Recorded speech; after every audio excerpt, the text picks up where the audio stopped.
അല്ല, ഓണക്കോടി നോക്കി ഇങ്ങനെ നിക്കണ നേരം മോളെ എന്തോരം പഴം അവിടെ പഴുത്ത് കിടക്കണേ. നിനക്ക് അടുത്തൊരു പഴം നുറുക്ക് ഉണ്ടാക്കി തന്നൂടെ എനിക്ക്? ഞാൻ ഒന്ന് നോക്കിയതല്ല എന്റെ ഡ്രസ്സ് ഭംഗിയുണ്ടോന്ന്. അമ്മയ്ക്ക് ഇപ്പൊ എന്താ വേണ്ടേ? പഴനുറുക്ക് ഉണ്ടാക്കി തന്നാ പോരെ? ഭംഗിയാ. പഴനുറുക്ക് ഉണ്ടാക്കി തരാം പോരെ? ഉണ്ടാക്കി തരാം കേട്ടാ. പഴം അവിടെ പഴുത്ത് കിടക്കണേ. എന്റെ ഡ്രസ്സ് ഇഷ്ടപ്പെട്ടില്ലേ? ഓണക്കോടി ഇത് അമ്മയ്ക്കുള്ളതാ. അമ്മയ്ക്കുണ്ടാ? ആ, അടിപൊളി. ഇഷ്ടപ്പെട്ടില്ലേ? അപ്പൊ ഇത് കൊണ്ടുവച്ചോ, ഞാൻ പഴനുറുക്ക് ഉണ്ടാക്കിട്ട് വരാം കേട്ടോ.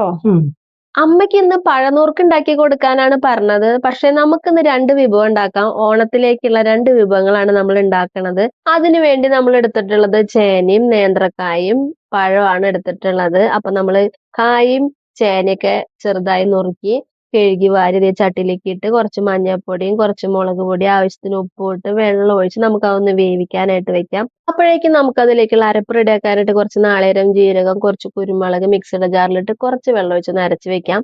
അപ്പത്തേക്കും അതിലത്തെ വെള്ളമൊക്കെ വറ്റി വന്നിട്ടുണ്ട്. നമ്മൾ നേരത്തെ വേവിച്ച് വെച്ചിട്ടുള്ള കടല അതിലേക്ക് ഇട്ട് കൊടുത്ത് ഒന്ന് ഇളക്കി മിക്സ് ചെയ്തിട്ട് നമ്മൾ അരച്ച അരപ്പ് അതിലേക്ക് ഒഴിച്ചു കൊടുത്ത് നന്നായിട്ടൊന്ന് ഇളക്കി അതിലത്തെ വെള്ളമൊക്കെ വറ്റി കുറുകി വരുമ്പോൾ നമുക്ക് അതിലേക്കുള്ള താളിപ്പ് റെഡിയാക്കാനായിട്ട് കുറച്ച് വെളിച്ചെണ്ണയിൽ കുറച്ച് കടുകും വറ്റൽമുളകും കറിവേപ്പിലേക്ക് ഇട്ട് പൊട്ടിച്ചിലക്ക് കുറച്ച് നാളികേരം ചിരവിയതിട്ട് നന്നായിട്ടൊന്ന് വറുത്തെടുത്തിട്ട് നമുക്ക് നമ്മുടെ കറിയിലേക്ക് ഇട്ട് ഒന്ന് ഇളക്കി അങ്ങോട്ട് എടുത്തു കഴിഞ്ഞാൽ നമ്മളുടെ നല്ല അടിപൊളി കൂട്ടുകറി ഇവിടെ റെഡി ആയിട്ടുണ്ട്. ഇനി നമുക്ക് പഴനുറുക്ക് ഉണ്ടാക്കണ്ടേ?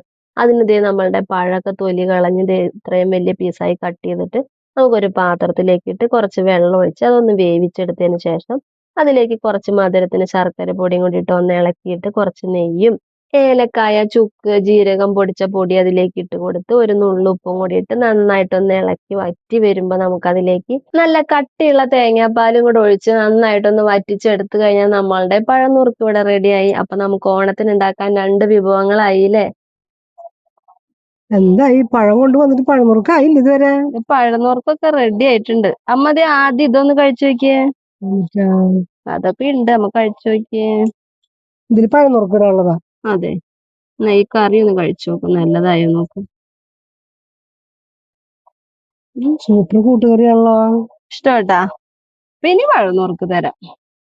പഴനുറുക്ക് തിന്നാനാണോ പാത്രമൊക്കെ ആയിട്ട് വന്നേണ്? നേരായി എടുത്തിട്ട് വരുന്നുണ്ടതേ. കഴിച്ചു നോക്കിയാ നല്ലതായോന്ന്. ഇത് ചൂടനെ എങ്ങനെ തിന്ന? അവിടെ പോയിട്ട് സമാധാനത്തിന് തിന്നോ. പൊക്കോ. കിട്ടിയ സ്പീഡിൽ കുറച്ച് തിന്നട്ടെ.